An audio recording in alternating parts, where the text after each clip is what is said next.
Hello, I'm Patrick McNee. The Illuminati is said to be a global secret society that has been operating for centuries. A hidden brotherhood that includes some of the world's most influential people, people of all races and religions that hold top positions in government, churches, business, education, science, medicine, military, financial, and charitable institutions. A secret fraternity whose sole purpose is to take over control of the entire world's resources, finances, and its people. If such a powerful secret society does exist, it represents the ultimate threat to the free world. In fact, it means that right now there is actually no free world at all. The New World Order first appeared on the plains of Shinar, where Nimrod proposed to build the Tower of Babel. Its purpose was to defy God's authority over men, to cast God out of their lives, and to usher in the occultic world and welcome the Prince of Darkness to rule the earth. The Tower of Babel, which means confusion, was covered with occultic symbols of the zodiac as its decoration. The second appearance of the New World Order came when Satan met Jesus in the wilderness, and he said, "If you will fall down and worship me, I will give you the kingdoms of this world." Now understand this, Satan had been given geographical control of this part of the universe, and he had it within his power to do exactly what he said. Satan was cast out of heaven. He became the Prince of Darkness. Prince means someone in authority in his kingdom. Wherever there is spiritual darkness, Satan has authority. Get that in your mind. That's why Jesus said to the church, "You are the light of the world. Let your light so shine before men that they may see your good works and glorify your Father which is in heaven." Continuing the historical progression of the New World Order. Out of the European history comes the Illuminati, meaning enlightened. A super-secret organization of international financial power brokers in Europe that had as their goal a world empire and a new world order. Their leadership consisted of Satanists and atheists.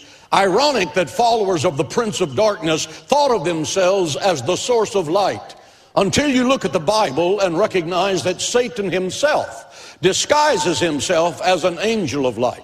Their objective, the Illuminati, was to kick God out of society and that man should rule it.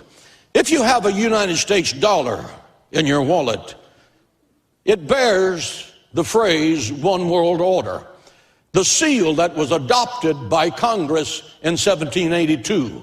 The seal that's on the left depicts an unfinished pyramid with an all-seeing eye at its top in a blaze of glory. Beneath that pyramid are three Latin words, Novus Ordo Seclorum, which means New World Order. The designer of the Great Seal was Charles Thomson, member of the Masonic Order who served as Secretary of the Continental Congress. This pyramid has special meaning to the Masonic Order, even as crystals and pyramid power hold occultic significance for the followers of the New Age. To some, the all-seeing eye represents providence. To others, it represents the eye of an ancient Egyptian deity, Osiris.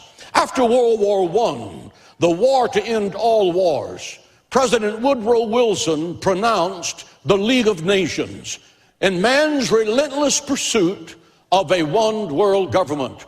There was no support for it, and it failed. Next on the stage of history came a man by the name of Adolf Hitler, and he told the German people he would bring to Europe a new order that would last 1,000 years. He dragged Europe into the bowels of a living hell, and he turned Europe crimson red with the rivers of human blood. Hitler's SS Corps and his followers were occultists and Satanists. The objective, to cast God out of society and to allow the Prince of Darkness to rule the earth for 1,000 years.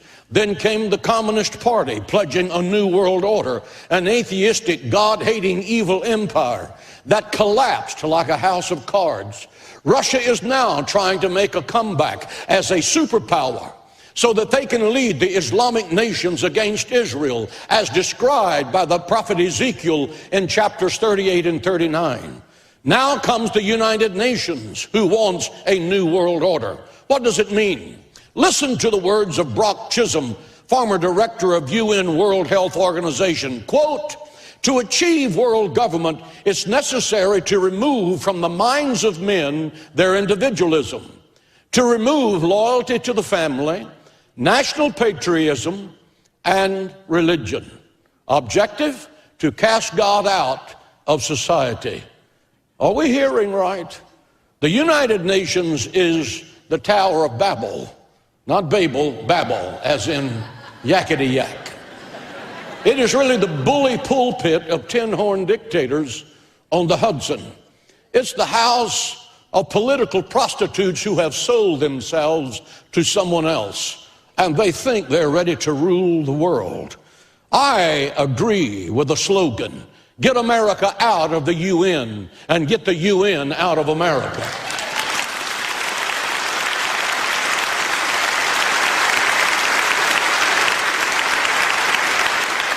Listen closely. There is going to be a new world order, and soon. It's not going to be the socialistic utopia that self-serving politicians in D.C. believe it's going to be. It's not going to be the heaven on earth that Marxist professors in America's universities are clamoring for. It's going to lead to an economic crash and then to a living hell on planet Earth. From the Tower of Babel to the United Nations, to the ACLU, to the godless in our Congress who desire to kick God out of society and to let man rule the earth, God is about to say, it's enough. It's enough. You've rejected me. You've rejected my word. You've rejected my son, Jesus Christ. I'm going to turn Satan's Messiah loose on the earth. I'm going to release the Antichrist and the four horsemen of the apocalypse, who will make Hitler look like a choir boy. They will slaughter 1/4 of the earth's population and produce a hell on earth that the minds of men cannot fully grasp. There are 4 things that have to happen before a new world order can come to power, according to Brock Chisholm of the United Nations. 1, there must be a destruction of the monetary system. I believe America's economic problems are not created by market conditions. I believe that they have been planned and orchestrated to devalue and to destroy the wealth of the dollar. It does not take a rocket scientist to understand the basic economic concept that excessive debt leads to bankruptcy. How many of you know that when you spend more than you make, you go broke? Now, people in Congress understood that, we wouldn't be going the direction we're going. You cannot spend your way into wealth.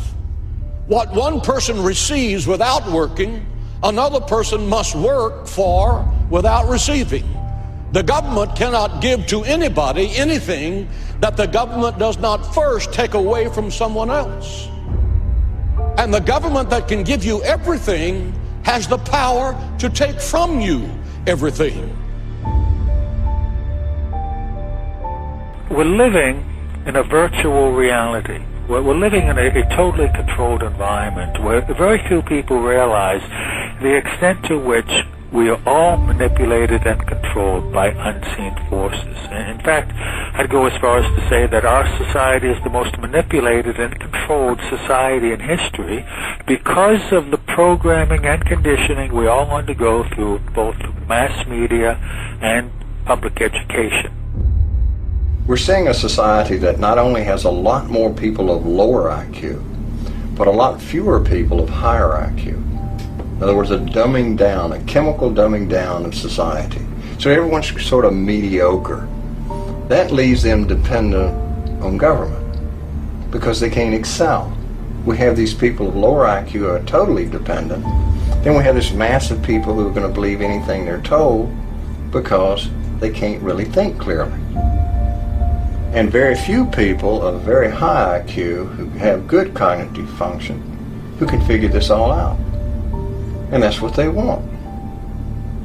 So, you know, you can kind of piece it together as to why they are so insistent in spending so many hundreds of millions of dollars of propaganda money to dumb down society.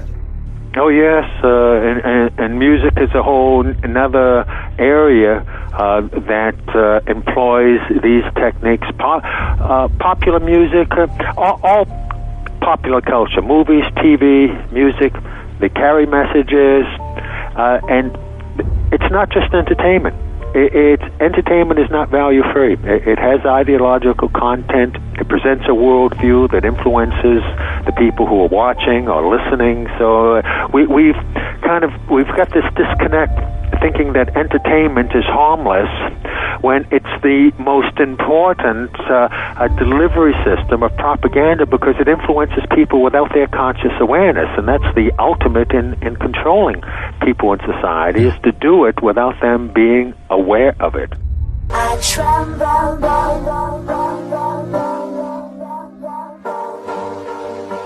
They're gonna eat me alive